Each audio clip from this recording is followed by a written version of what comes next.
Hallelujah! How's it going, guys? My name is Blessious, and Anthem's demo, it's officially wrapped up, and there was lots of opportunities to go out and explore. If you didn't play the VIP demo, it's free for everybody. And on the final day, there was a Shaper Storm that appeared. You couldn't really fly into it like you could in the, well, like how they did it in the original Anthem reveal trailer. But it did spawn Ash Titans that are just these big Titan golems that are out to wreck you. And depending on the difficulty, they might be a little bit harder, but if you have some friends out there, you can probably take them down pretty relatively easy. It's just something to really go out and have some fun with. So one thing that I did want to talk about is, well, one, a lot of people are up in arms about two things about Anthem currently. Well, technically three. There's technically a bit of fair share of bugs, whether you're on console or PC.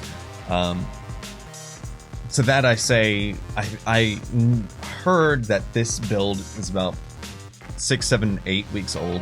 So there is that. Hopefully they're noting everything down and hammering those bugs out for a day one patch. Hopefully. And then the other thing is when the end game. And I think that there's three types of people that want to play Anthem or to have interest in Anthem. There's one, the people that are the casual people, like, oh, that looks fun, I'd play that. Or yeah, the people that want to make it their end game experience game that they just fall over and just love on and just play just that. And there's also the people that just want to hate on the game. And I think 2 out of 3 are very much so harping on the fact, what is this? There's 3 strongholds. There's only 3 strongholds. And then the strongholds are basically dungeons from World of Warcraft or strikes from Destiny. Which I would say that's very true. The one thing about this game is it's very Diablo-esque, where you go in, you try to get gear, but at the same time it is 3 repeated dungeons over and over and over. You can go in and do free play stuff, but again, people want the end game. And hopefully by them triggering that storm today that spawned everything, I'm hoping that that is BioWare's hint that there is more to the end game.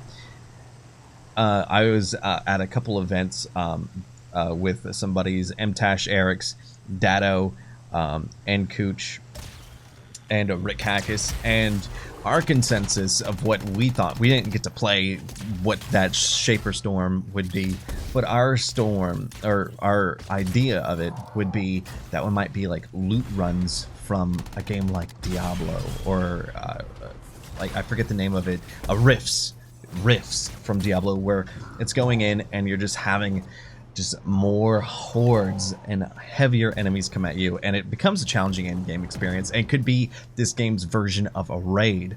Destiny has raids, World of Warcraft of course has raids, and Division kind of did something with raids as well. But a lot of people are very, well, concerned about that, and I hope BioWare and EA really come clean about that, because it's really something that I think a lot of the community really wants and wants to sink their teeth into. You can see that there's a lot of people that have interest in it.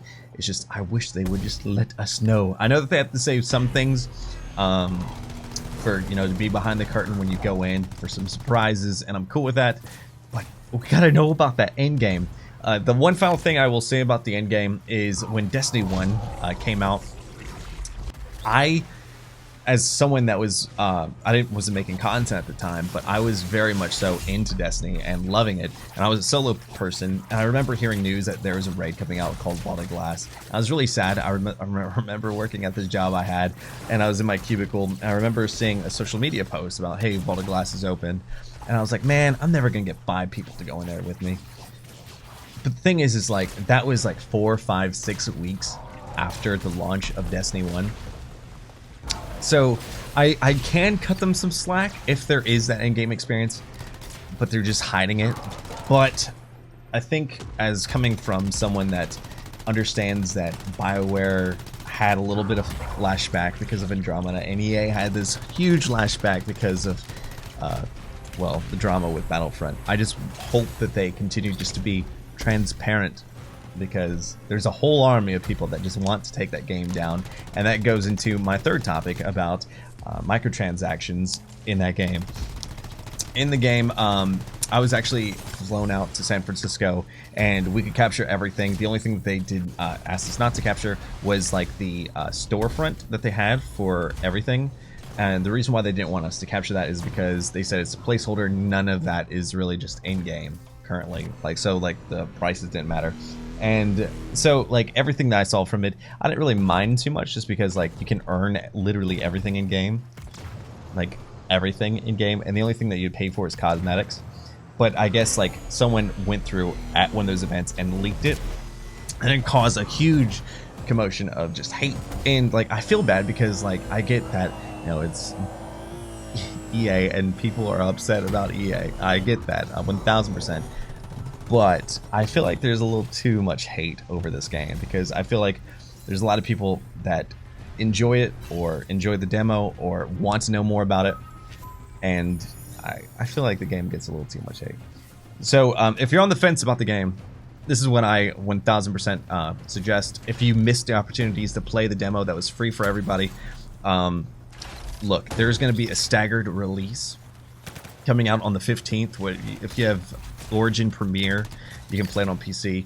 What I would do is, your favorite content creators are probably most likely going to be playing that. You're going to have people on all sides of the fences playing it. You're probably going to have an angry Joe about it.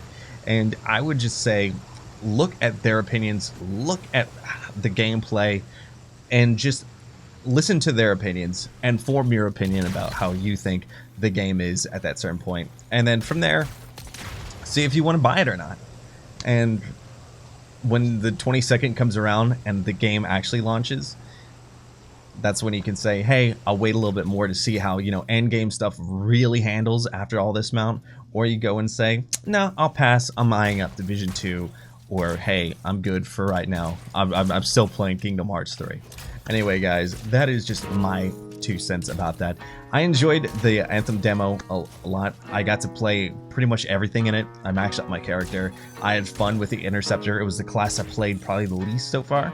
And I'm excited about the Origin. I'll be playing that version. I'll be having content for you guys on Twitch and also YouTube about it, and help you see if you want to pick up the game when it's released.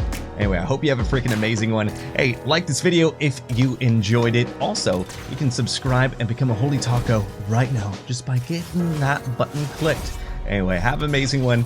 Peace.